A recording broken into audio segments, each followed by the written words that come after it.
beaucoup de gens qui me demandaient pourquoi on ne me voyait pas, ça faisait un bon temps.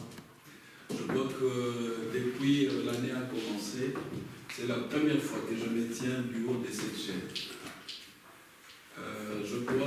Je notais parce que quand je dois prêcher, je prends beaucoup de temps pour prier et je demande la conduite du Saint-Esprit. Et je notais quelques points sur lesquels qui me serviront un peu d'introduction. D'abord, je commencerai à remercier Frère Kanda. Pourquoi je le remercie? Parce que nous sommes déjà un prédicateur. Et beaucoup me demandent pourquoi tu n'es pas pasteur. Moi, je ne suis pas pasteur. Frère Kanda est pasteur. Vous le verrez régulièrement ici dans l'Assemblée parce que c'est son rôle, c'est son ministère. Mais moi, je ne suis pas pasteur. Je veux vous dire qui je suis. Moi, je suis un évangéliste. Vous voyez? Donc, aussi vrai qu'il est pasteur, on n'opère pas de la même manière. Vous verrez que Frère Kanda est très patient. Moi, je suis parfois un peu impulsif. Et puis, moi, rester longtemps à l'église ne m'intéresse pas. Moi, ce qui m'intéresse, c'est rester longtemps devant la présence de Dieu. Alléluia. Amen. Donc, j'observe le Frère Kanda, je l'étudie de loin. Et je constate qu'il a le Saint-Esprit, j'ai le Saint-Esprit. Mais il est conduit autrement. Dieu utilise chacun de manière particulière. Amen. Regardez mes 5 doigts. Je n'ai jamais vu ces doigts envier l'autre. Ou bien les derniers doigts envier celui-ci. Les 5, j'en ai besoin. Donc dans mon corps, j'en ai 10. Vous voyez? C'est avec ça que je me sers pour ouvrir ma Bible, etc. Maintenant, s'il me manque un doigt, je deviens handicapé. C'est-à-dire, j'aurai des ennuis. C'est comme ça les 5 ministères que Jésus a placés dans son Église.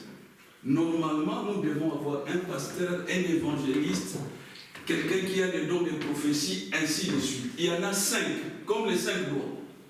Et les 5 doivent travailler ensemble. Normalement, nous tous, selon les ministères, nous sommes régis par Frère Kanda. Frère Kanda est témoin. Celui qui est responsable ici, il prend des initiatives, etc. Je n'ai rien à lui dire. Je suppose qu'il est conduit par le Saint-Esprit. Et je crois qu'il est conduit par le Saint-Esprit. Alléluia. Amen. Donc je n'ai pas à commenter ce qu'il fait. Ça n'engage que lui. Il peut rester ici, prêcher 2 ans, ça ne lui fera ni chaud ni froid. Parce qu'il est conduit par le Saint-Esprit. Amen. Amen. Bon, maintenant, aujourd'hui, on n'a pas le temps. Sinon, j'allais vous expliquer ces choses en profondeur. C'est comme ça que vous ne m'avez pas vu pendant longtemps. J'étais en train d'étudier, de prier, et Dieu m'a enseigné des choses. Il y a des choses que vous devez savoir. Sinon, notre église, notre assemblée ne va jamais progresser. Dieu est strict. Pendant que moi j'étais là, même si je n'étais pas présent, je savais que quand je viendrais, les prédications vont tourner autour de l'évangélisation. Ceux qui étaient là, et Frère Kanda peut en témoigner, il a insisté sur l'évangélisation, oui ou non? C'est ce que le Seigneur m'a dit quand j'étais en sa présence. Amen. J'ai reçu un message, je l'ai dans mon iPhone, un jour je vous le ferai écouter. Lorsque j'étais seul devant la présence du Seigneur, un message m'est venu du Congo. Le Seigneur me disait, je te veux dans l'évangélisation. Vous comprenez?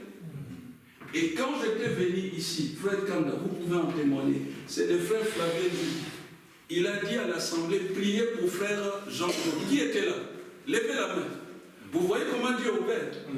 Donc il m'envoie un message venant du Congo. Il vient dans cette assemblée, il les confirme. Je n'ai jamais demandé à frère Flavien que quand tu prêcheras, demande qu'on prie pour moi. Notre Dieu nous connaît mieux que quiconque. Alléluia. Amen. Maintenant, je pensais à notre frère Luc. J'étais très content. Je l'ai vu jouer le piano ici. J'étais vraiment très content. Parce que frère Frédéric est arrivé légèrement en retard. Mais il est grand temps, puisque aujourd'hui, nous avons perdu 2 grands serviteurs de Dieu. C'est pourquoi j'évoque le cas de Luc. Et je vais peut-être évoquer le cas de Nathan. Ces jeunes gens qui viennent dans l'assemblée, ils ne viennent pas pour chauffer les chaises. Non. Dieu n'aime pas les gens oisifs. Dans la maison de Dieu, chacun doit prendre sa part. Amen. Je parlais des 5 ministères. Tout le monde ne peut pas être prédicateur. Non. Il y a des gens qui doivent jouer le piano. Il y a des gens qui doivent prier. Prier constamment. C'est ça leur job. Il y a des gens qui doivent prophétiser. Ce n'est pas frère Jean-Claude qui vous impose. C'est ce que la Bible déclare. Il y a 5 ministères. C'est comme mes 5 lois. Si ces ministères n'opèrent pas dans cette assemblée, nous sommes mal barrés. Et les gens qui sont ici, de grands comme de petits, ils ont ces noms-là. Les problèmes, je crois que nous ne vous enseignons pas tellement des choses pratiques.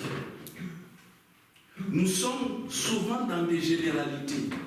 C'est pourquoi vous ne savez pas comment accéder à ces choses. Mais les dons sont là. Je ne sais pas, je n'ai pas parlé avec frère Luc, comment il a fait, parce que moi je ne l'avais jamais vu jouer les synthétiseurs. Mais aujourd'hui il nous a accompagnés. C'est comme ça qu'on débute dans les ministères. Quand j'ai commencé à prêcher, je n'avais pas l'expérience que j'ai aujourd'hui. L'expérience vient avec le temps. Alléluia. Amen. Paul dit à Timothée, testez-les d'abord. On peut appeler un jour Nathan, on dit, Nathan, tu viens à la chair. C'est toi qui vas nous prêcher. Frère Kanda, moi, on est assis, on l'écoute. Sans doute, il fera des erreurs. Mais si Dieu veut l'utiliser, au fil du temps, vous verrez Nathan prêcher peut-être mieux que moi et frère Kanda. Alléluia. C'est ça le nom. Paul dit, testez-les d'abord. Si on voit que ce n'est pas son don, on va chercher quel est son don. Et on va l'orienter. Ainsi de suite. Chacun d'entre nous a un travail à faire dans cette assemblée. Alléluia. Amen. Ne venez pas seulement vous écouter, vous sortez, vous venez. Alors ça, c'est la manière de faire des pharisiens. Dieu n'en veut pas. Dieu veut que chacun joue son rôle. Maintenant, ça c'est l'introduction. Je ne vous prendrai pas beaucoup de temps. Parce que le Saint-Esprit m'a dit, tenant compte de vos besoins, je vais vous parler de manière pratique. Est-ce qu'il n'y a pas quelqu'un qui comprend la langue lingala? Levez la main. Si vous ne comprenez pas le lingala. Vous ne comprenez pas? Vous ne comprenez pas? Ok. Je vais vous dire pourquoi j'ai posé cette question. Maintenant, levez-vous. Nous sommes toujours dans l'introduction. Je vous fais lever. Parce que dans les milliers du message, dans les milliers chrétiens, nous avions perdu 2 grands serviteurs ces derniers temps. Un, il a œuvré essentiellement au Congo et dans le monde entier. Son nom c'est Baruti Kasongo. Qui le connaît? Il était le pasteur de Rigini. Il a défendu grandement l'évangile de Jésus-Christ.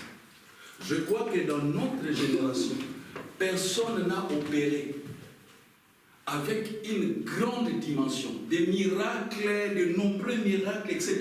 Et il a fait ça dans le monde entier. C'est Jésus qui l'a choisi à faire ça. Et il a fait ça. Il a fait ce que frère Kanda disait l'autre jour, frère, je crois, je n'avais pas noté ça exactement, mais je crois que vous vous souvenez. Vous disiez, le but d'un réveil, je crois, entre autres, c'est aller attirer, gagner des âmes et aussi travailler pour l'union des églises. Vous vous souvenez? Oui.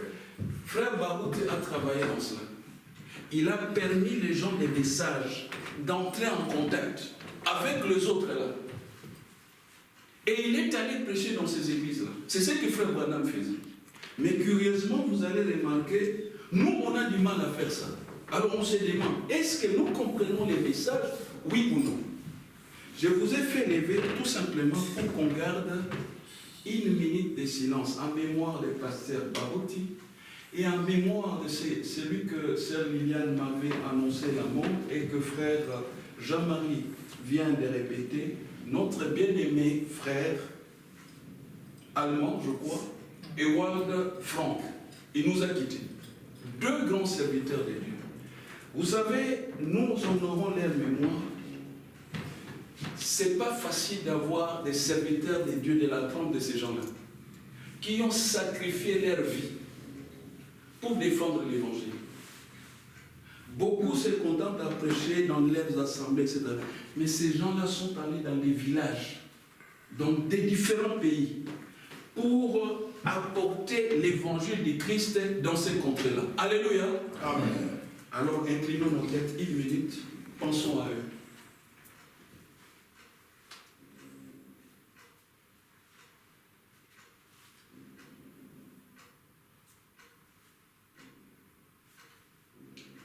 Merci, asseyez-vous, on va prier.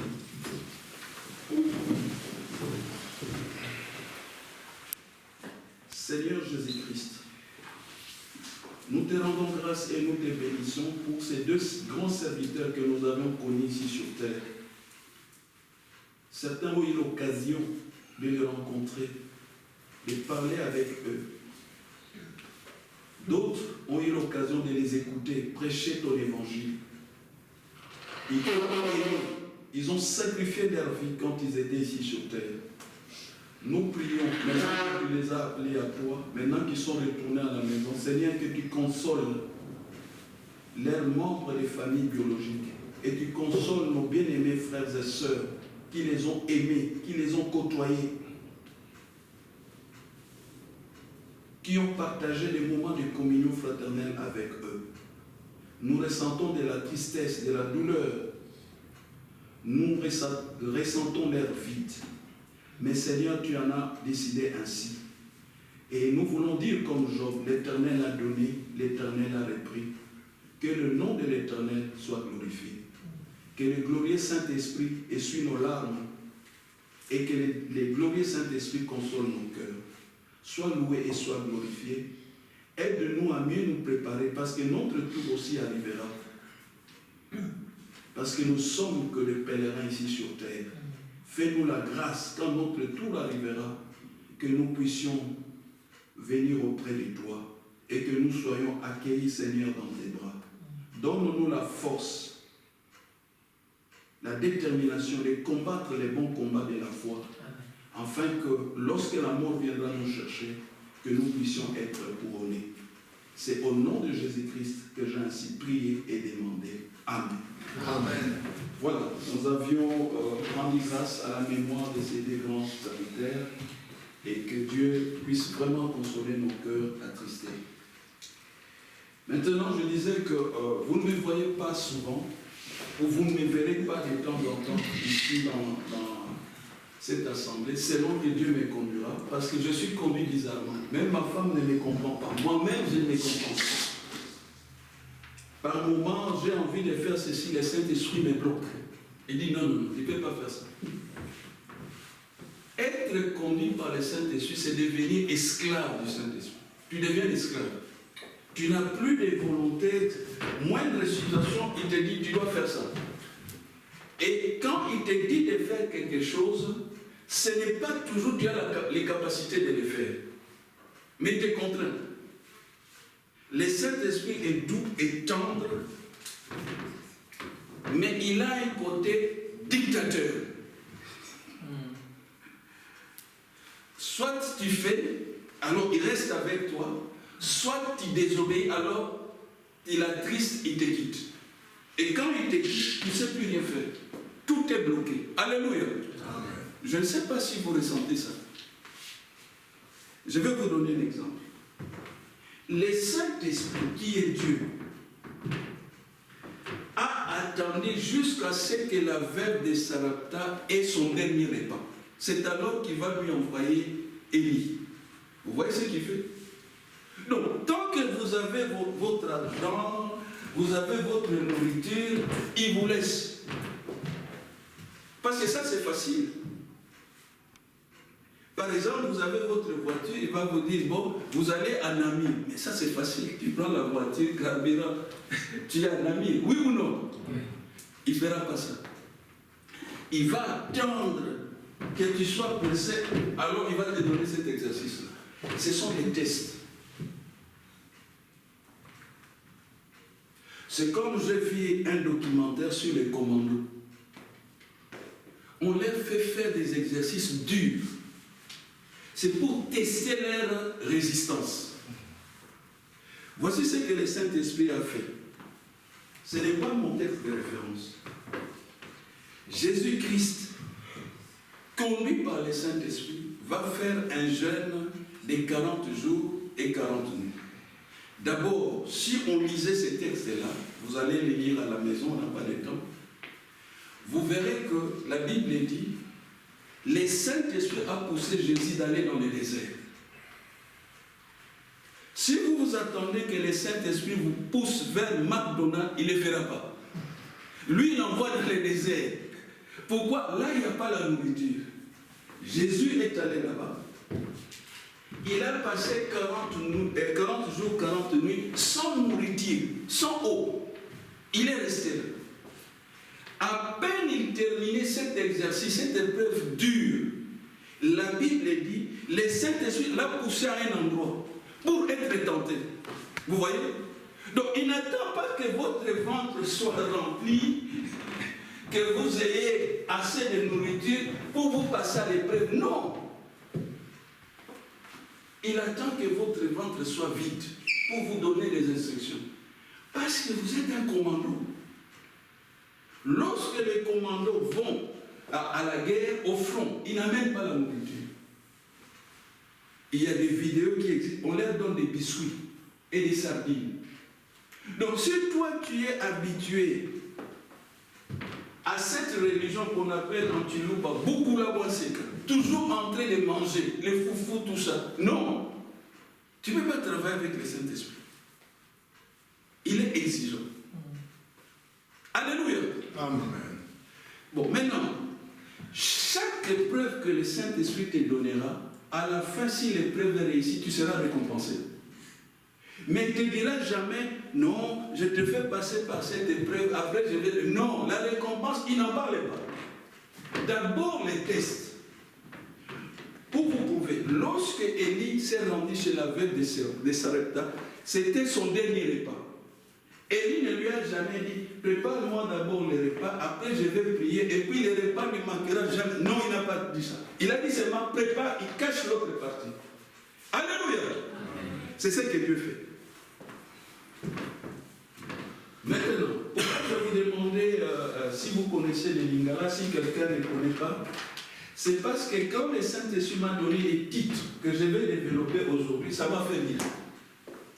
Il me donne souvent des titres en français, parfois même en Chiluba, parfois en Kikongo, mais cette fois-ci ça m'a fait rire. Les titres que je vais vous prêcher aujourd'hui en très peu de temps, regardez comment il m'a donné. Le titre c'est Eratakate. Alors quand il m'a dit ça, que tu vas aller parler Eratakate, je suis éclaté de rire, mais c'est quoi ça? Ça c'est quel titre? Le Saint-Esprit est parfois humoristique, il te fait rire. Après j'ai dit, moi je ne vois pas Eratakate, comment, qu'est-ce que ça signifie?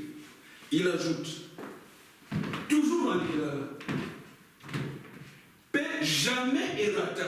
Ah, je ne comprends pas. Mais ça, c'est de l'humour. Eratakate, paix jamais errata. Maintenant, ceux qui ne comprennent pas les Lingala, je vais traduire en français. Ils voulaient simplement me dire l'infaillibilité de la parole de Dieu. En français. En Lingala, Eratakate. Frère Jean-Marie, tu comprends? C'est ça? L'infaillibilité de la parole de Dieu. Ça ne peut pas rater. Tout ce que vous lirez ici dans la Bible, c'est Alléluia, Amen. Amen. Ça ne peut pas rater. C'est ça qu'on dit en Lingala, l'expression en Lingala, Eratakate. Jamais ça ne peut pas. Ce n'est pas faillible, c'est infaillible. Tout passage, tout verset de la Bible que vous lirez de la Genèse à Apocalypse, c'est infaillible. C'est-à-dire, tous les versets ici sont des paroles, des réalités absolues, incontestable, infaillible. On va les démontrer. Parce que quand il m'a donné les titres, j'ai rigolé. Il me disait, aux amours, je veux maintenant te les révéler. Levez-vous. On va entrer dans cette révélation, c'est une année. Prenez vos Bibles.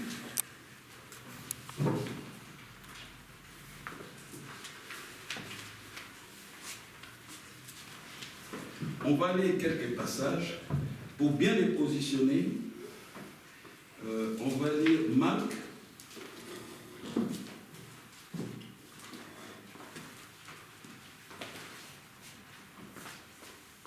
Marc, chapitre 11.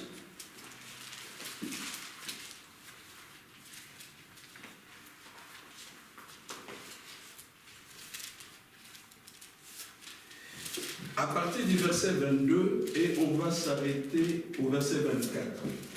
Est-ce que vous y êtes? Oui.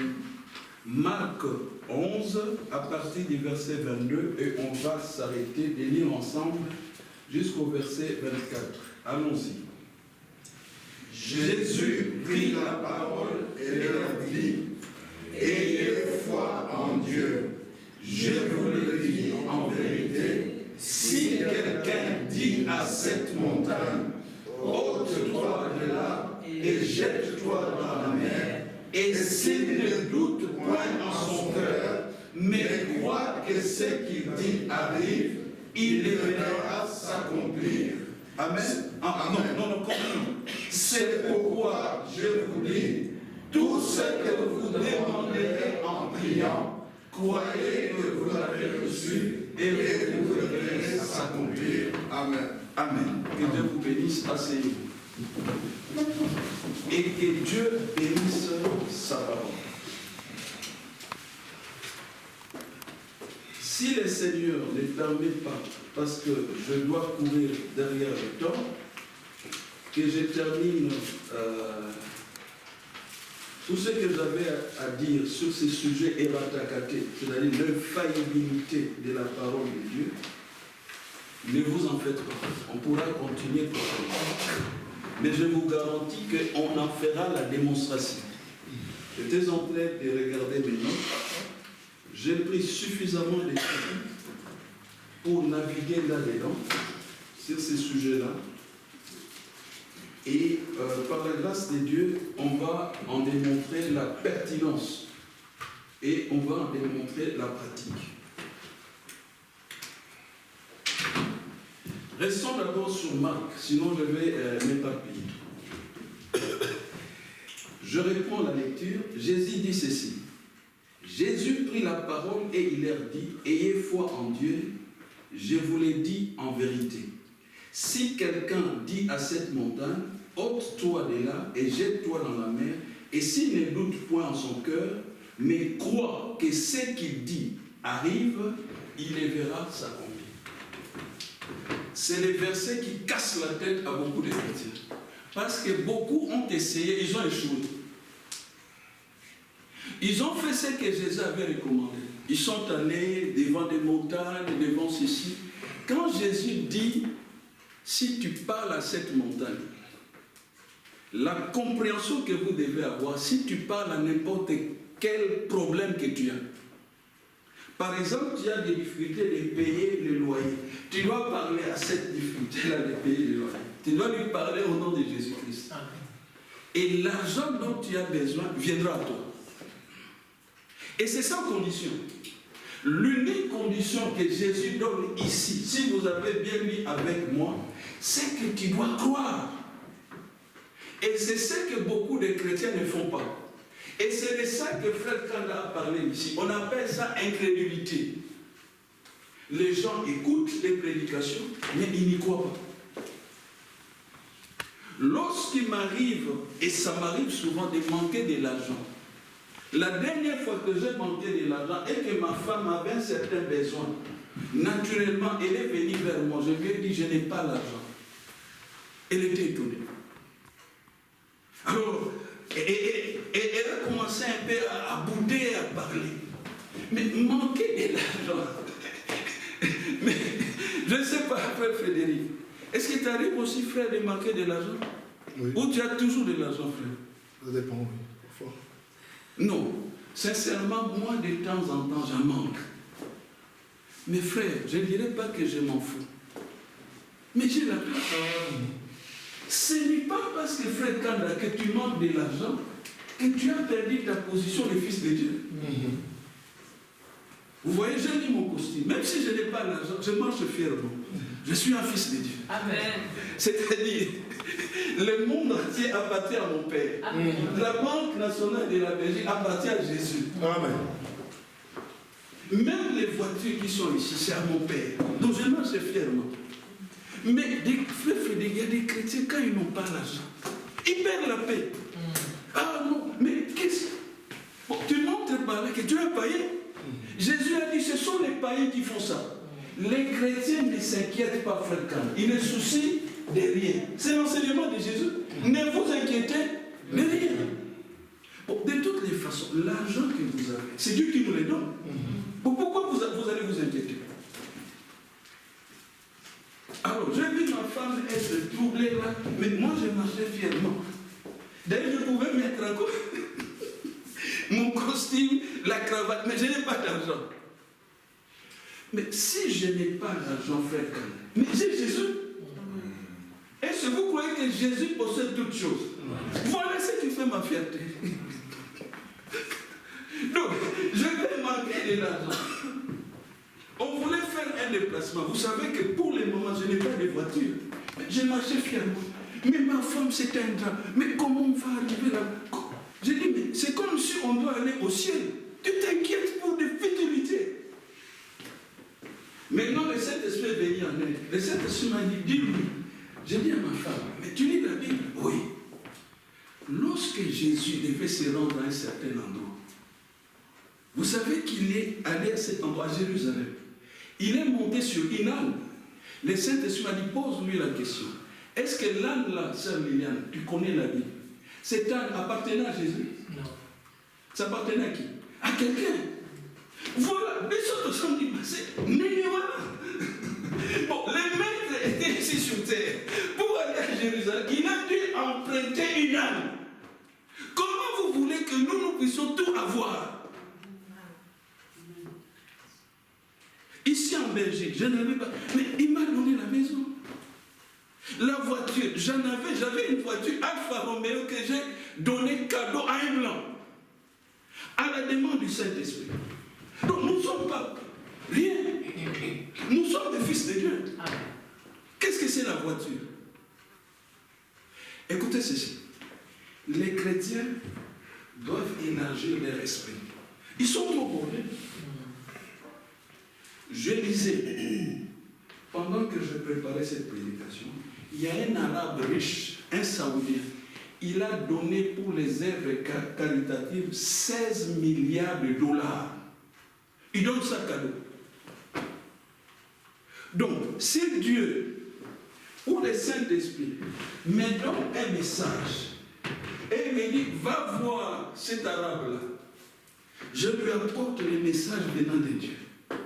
Mais je peux avoir de sa part 1 milliard. Ayez Jésus-Christ. Amen. Jésus dit ici. Jésus prit la parole et leur dit, ayez foi en qui? En Dieu. L'argent, c'est rien. Frère Barouti qui est parti, il en avait. Il faut voir sa maison. Frère Barouti a laissé des voitures. Les images sont là. Mais aujourd'hui qu'il est parti, qu'il est mort, les millions, les voitures qu'il avait, ça lui sert à quoi? À rien. Nous étions venus nus sur cette terre, nous retournerons comment? Nus. Alors, quand tu as une voiture, tu crois que... Mais c'est rien. Tu es venu ici, nu. Tu retourneras comment? Nu. Vanité de vanité, tout est vanité. Poursuite du vent. De toutes les façons, ce que nous lisons ici dans Marc, c'est ce que frère Branham appelait les carnets d'échecs. Donc, quand je n'ai pas l'argent, je dois me souvenir de Marc 11. C'est là que les carnets d'échecs se cachent. Jésus dit, je vais l'illustrer et on va le démontrer à la fin. On est toujours dans 22. Si quelqu'un dit à cette montagne, ôte-toi de là et jette-toi dans la mer, et s'il ne doute point en son cœur, mais croit, le problème c'est de croire. Voici un témoignage. Je suis chez moi à la maison, les gens m'appellent un peu de partout. On m'appelle, il y a un frère avec qui nous prions au sein de l'église protestante. J'étais membre dans cette église-là avant d'atterrir ici dans l'église. Et avec ces frères-là, nous étions parmi les responsables d'un groupe qu'on appelle la Ligue pour la lecture de la Bible. Nous avions fait du bon travail. Nous avions gagné beaucoup de jeunes gens autour du quartier dans lequel l'église était implantée. Et c'est un frère que j'aimais beaucoup. Donc on m'appelle de l'Afrique du Sud par un autre frère qui était responsable avec nous, qui me dit que celui-là, son nom c'était Simon Massika, est décédé. Quand je reçois cette nouvelle, je me suis souvenu de la manière dont nous avions travaillé avec lui au sein de cette église protestante. Alors c'est là que le Saint-Esprit va intervenir. Il dit, mais tu ne veux pas simplement souhaiter des condoléances, tu dois mettre la main dans la poche. C'est ça le problème. Donc il te donne des instructions. Il me dit clairement moi-même, tu ne peux pas te contenter de dire simplement mes sincères condoléances, gardons une minute de silence. Ce n'est pas suffisant. Le Saint-Esprit, tu dois envoyer de l'argent. Alors il détermine la somme. Et là où je voulais en venir, cette somme, je n'avais pas. J'ai dit, mais Saint-Esprit, je n'ai pas cette somme. Il dit, tu donnes cette somme-là. En mémoire de tout ce que vous avez passé avec lui. Mais toi, tu allais dans sa maison. Sa femme te recevait. Tu mangeais là-bas. Donc tu ne peux pas rester de marbre. Et puis ce frère-là, il t'a aidé. Tu l'appelais grand frère. Donc tu ne peux pas te contenter seulement mes sincères condoléances, que Dieu vous bénisse. Ce n'est pas suffisant. Et puis si tu les fais, ça ne passera pas devant moi. Je te quitte. Je dis, mais je n'ai pas. Tu t'es débrouillé. Quand le Saint-Esprit te dit, tu t'es débrouillé, ça signifie qu'il te demande de prier. Il te demande ce que nous venons de lire ici. C'est-à-dire, écoutez ce que Jésus ajoute.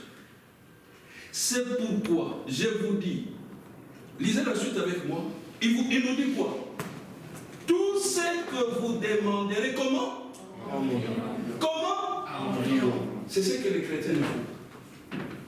Quand ils sont coincés, ils vont se lamenter, ils vont bouder, ils vont murmurer, ils se gonflent. L'atmosphère dans la maison change. C'est tout le contraire de ce que Jésus a demandé. Jésus dit, priez. Et puis vous devez prier sans cesse. Les chrétiens ne le font pas. Il prie seulement les jours où il va vérifier son compte, l'argent est là. Ah Seigneur, gloire à Dieu. Mais ça c'est parce que tu as mis l'argent. Prier, c'est appeler à l'existence de choses qui n'existent pas. Amen. C'est ça, prier. S'il y a un malade ici, je n'ai pas encore vu la guérison, Dieu ne m'a pas montré des visions. Mais à partir du moment où je dois me présenter devant le malade, je dois croire que sa maladie, donc la guérison que je vais demander, je l'ai déjà. Amen. Maintenant, quand je me mettrai à prier au nom, Dieu me manifeste. C'est l'erreur que les chrétiens font. Ils veulent toujours avoir quelque chose. Non! La foi ne fonctionne pas comme ça. La foi fonctionne quand tu ne vois rien, tu ne sens rien, il n'y a aucun indice, il n'y a aucun scénario dans ta tête, mais tu crois que la chose que tu demandes, ça va arriver et ratakater. C'est ça qu'il s'agit. Oh non, les mariages, je ne me marie pas, je dois mettre ma photo sur Internet. Qui t'a dit ça? Tu n'as pas la foi. Tu es une païenne ou un païen.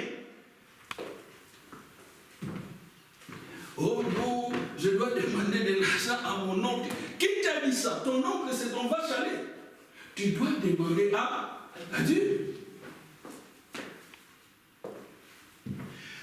Alors, je suis rentré, comme j'ai toujours l'habitude de le faire, et j'aime le faire, dans ma chambre. C'est encore l'enseignement de Jésus. Quand tu as un problème, entre dans ta chambre. Tu fais quoi? Tu fermes la porte. Tu fais quoi? Tu t'es mis à genoux. Tu fais quoi? Tu parles à ton père. Tu demandes. Et ratatate. Alors j'ai prié. Le Saint-Esprit me dit, mais toi tu gères un compte familial. Mais il y a de l'argent là-bas. Tu peux prendre de l'argent, tu envoies, et puis tu vas rembourser. Ah, je n'y avais jamais pensé. Mais il y a une restriction dans notre caisse familiale. Tu ne peux pas, même si j'en suis le gestionnaire, puisque je suis le garçon aîné, tu ne peux pas retirer de l'argent là-bas sans informer les autres. Les autres, c'est ma grande sœur, les autres, c'est mon petit frère, les autres, c'est ma petite sœur qui habite l'Angleterre. Qu'est-ce que je fais? Le Saint-Esprit me dit, tu prends, tu les tiendras informés après. C'est ce que j'ai fait. Dès que j'ai pris l'argent envoyé là-bas, mon cœur était soulagé. Alors je louais l'Éternel parce que bon, quand le Saint-Esprit te met la pression, il perd la paix. Tu dois exécuter avant que la paix revienne. Bon, je louais le Seigneur, je pensais, mon téléphone sonne. C'était ma grande sœur. Mais dans notre compte familial, je vois quelqu'un retirer l'argent là-bas. Qu'est-ce que tu en sais? J'ai dit, c'est moi. Ah bon? Donc maintenant, on change de méthode. Mais toi, tu es prédicateur. Tu retires l'argent là-bas. On s'est dit que si tu veux prendre, que tu dois nous informer. Ah, excusez, grande sœur. J'étais sous une urgence, je retirais. Après tout, j'allais vous informer. Mais si vous avez un compte bancaire, vous savez, tout mouvement est signalé. C'est automatique. Alors, j'avais très bien fait. Je crois 2 semaines après, la récompense est venue. J'ai eu 8 fois la somme que j'avais envoyée là au Congo. 8 fois. C'est ce que Jésus fait. Amen. Il va vous mettre la pression. Il va vous éprouver. Mais il ne vous dit pas que vous serez récompensé. Facilement. J'ai eu 8 fois cette somme. Alors j'ai sauté les jours. Je dis ça t'explique. Rends-moi plus obéissant encore. Amen. C'est de ça qu'il s'agit. L'obéissance au Saint-Esprit paye. Beaucoup de chrétiens souffrent parce qu'ils font la résistance au Saint-Esprit. Parfois, ils viennent ici, ils ont l'argent. Dieu dit, mets dans les paniers des offrandes. Mais lui commence à calculer, il met 10 euros. Mais 10, ça c'est la résistance. Tu résistes au Saint-Esprit. Et tu bloques ta bénédiction. Si la veuve de Sarepta n'avait pas donné son dernier repas, elle allait mourir de faim avec son enfant. Pour recevoir de Dieu, tu dois apprendre d'abord à donner. Et c'est triste. On va souvent dans des deuils ici. Un frère a perdu un membre de sa famille. Les gens se contentent de manger les micatés. Et ils mangent ça à gogo. Ils ne donnent rien. Ça, c'est quelle religion? Une personne même, vous vous contentez à manger des beignets. Et vous êtes content. Bon, maintenant, nous en tant que prédicateurs, frère, quand on les écoute, ils ne parlent même pas de Jésus. C'est des histoires de Kabila, de Tissé. C'est ça l'évangélisation. Oh. Ils n'exhortent même pas les leurs. Ils sont là dans des histoires, Kabila a fait ceci, on attaque l'Est. Est-ce que c'est ça l'évangélisation? Mais lorsque nous les écoutons dans les assemblées, oh non, il faut parler de Jésus tout le temps, etc. Mais lorsqu'ils se rencontrent, ça devient une histoire politique. Ça devient des histoires de boulot. Oh non, au boulot, comme nous sommes des Noirs, on nous fait travailler comme des... C'est ça l'évangélisation. Or, les Belges ne nous aiment pas. Mais toi, tu as déclaré que tu aimes Jésus. Un moment ici, on écoute les cantiques que nous chantons, j'aime Jésus, j'aime. Pourquoi tu ne parles pas de lui dans des rencontres extérieures? C'est pourquoi notre assemblée n'agrandit pas, ou ne grandit pas. Vous êtes ici, nous chantons j'aime Jésus. Quand vous allez dehors, c'est les histoires de Tshisekedi. Et c'est Tshisekedi qui vous a sauvé. Oh, il gère mal le pays, etc. Connaissez-vous un dirigeant qui gère bien son pays? Ce sont des voleurs. Nous le savons. Nous n'avions pas besoin d'aller consulter les autres. Nous les savons. Vous direz comment? Comment est-ce que Pierre avait su que Ananias disait des mensonges? Dites-moi. Je n'ai pas besoin d'aller chez Tshisekedi pour comprendre que c'est des gens qui détournent de l'argent. Et s'ils mettent en doute, nous allons les défier au nom du Saint-Esprit. D'abord, il a 2 femmes. Il ne pouvait pas les faire. Vous allez dire, mais pourquoi frère Jean-Paul parle de ça? Oui, c'est le Saint-Esprit. Lorsque Jean-Baptiste prêchait et que Hérode passait là, Jean-Baptiste chargeait de prédication. Hérode, il ne t'est pas permis de prendre la femme de qui? De ton frère. C'est de ça qu'il s'agit. C'est pas parce que tu es Tshisekedi, tu dois prendre les 2 femmes. Dieu n'en veut pas. Et c'est ce qui détruit les pays. Nous savons ce qu'ils font en secret. Nous n'en parlons pas pour ne pas choquer les gens. Mais le Saint-Esprit n'aime pas ça. Sœur Liliane, on a échangé sur un pasteur qu'on appelle Casse. Du haut de cette chair, je disais, un jour, Dieu va lui faire payer tout ce qu'il fait. J'ai lu, il venait d'être condamné 11 ans de prison. Vous voyez? À cause des bêtises. C'est l'esprit que j'ai détecté et que j'appelais Moulouma Wabakashi. Un homme à femme. Vous pouvez avoir les femmes du monde entier. Salomon en avait, je crois, 1500. Ça l'a amené où? À une conclusion. Vanité des vanités. Poursuite du vent. Alors, si vous êtes un homme, un chrétien, vous ne serez jamais un bon chrétien. Et vos prières auront du mal à être exaucées si vous avez plusieurs femmes. Dieu n'en veut pas. Prends une femme, épouse-la, aime-la jusqu'à la mort. La beauté des femmes ne se termine pas. Et puis, les femmes que vous voyez ici, allez faire un tour au cimetière. Vous verrez des beautés là-bas. Mais ils ont quitté cette maison. Une femme qui a détruit la vie d'un homme, d'un roi, son nom c'est Jézabel. Normalement, le roi Akab ne devait pas épouser une telle femme. Et cette femme est devenue reine en Israël. Elle a causé des misères à son mari et au peuple israélien. Faites, hommes, faites très attention aux femmes. Choisissez-en une qui craint l'Éternel, qui est rempli du Saint-Esprit, et vous serez heureux. Vous comprenez? Pareil avec nos sœurs. Ne suivez pas, oh non, il a étudié aux États-Unis, ça n'a rien à voir. Le problème, c'est la crainte de l'Éternel et avoir le Saint-Esprit. C'est ce qui compte. Vous comprenez? Les chrétiens doivent comprendre ces choses. Maintenant, revenons à notre texte. Marc 11. Tout ce que vous demanderez en priant, croyez que vous l'avez reçu et vous les verrez s'accomplir. Parfois, nous nous plaignons qu'il n'y a pas de miracles, pas beaucoup de miracles dans nos assemblées. Mais c'est à cause de ça. Les gens sont incrédules. Frère Kanda a connu là-dessus la dernière fois. Frère Flavien est revenu aussi. L'incrédulité. L'incrédulité ne consiste pas seulement à être éloigné de l'église, non. C'est venir à l'église, écouter la parole de Dieu, mais ne pas la mettre en pratique. On écoute ce que Jésus dit, demander toutes choses, mais lorsqu'on est en difficulté, on crée soi-même ses solutions. Alors on montre à Dieu qu'on est incrédule.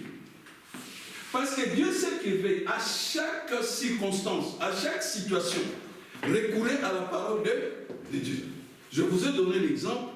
Je devais participer aux funérailles de ce frère bien-aimé qui est décédé. Je n'avais pas l'argent, j'ai dû recourir à la Bible. L'argent est venu. Et puis Dieu m'a récompensé. Maintenant, ce que je vous dis là, voici où c'est écrit clairement. Beaucoup lisent la Bible, mais ils ne comprennent pas les versets bibliques. Les versets que le Saint-Esprit me donne régulièrement dans toute situation, les voici. Quand l'ennemi viendra comme un fleuve, le Saint-Esprit fera quoi? L'Esprit fera quoi? Élèvera l'étendard. C'est de ça qu'il s'agit. Qu'est-ce que ces passages-là signifient? Les passages signifient ceci. Toutes les circonstances, tant que vous êtes chrétien, que vous allez rencontrer dans votre vie, vous devez savoir d'abord que Dieu est présent.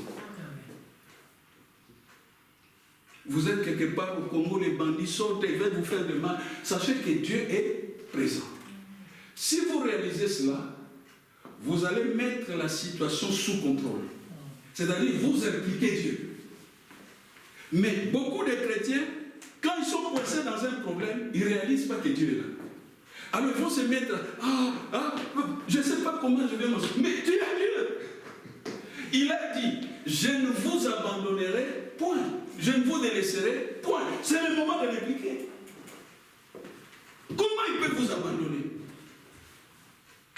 Pour ces chrétiens-là, Dieu est avec eux quand ils viennent de l'assemblée. Donc il est là présent. Il est prêt à les assister. Lorsqu'ils sortent de l'assemblée, Dieu est resté dans l'assemblée. Mais non! Dieu est avec nous 24 heures sur 24. Il a dit, aucun passereau ne peut tomber sans que lui soit au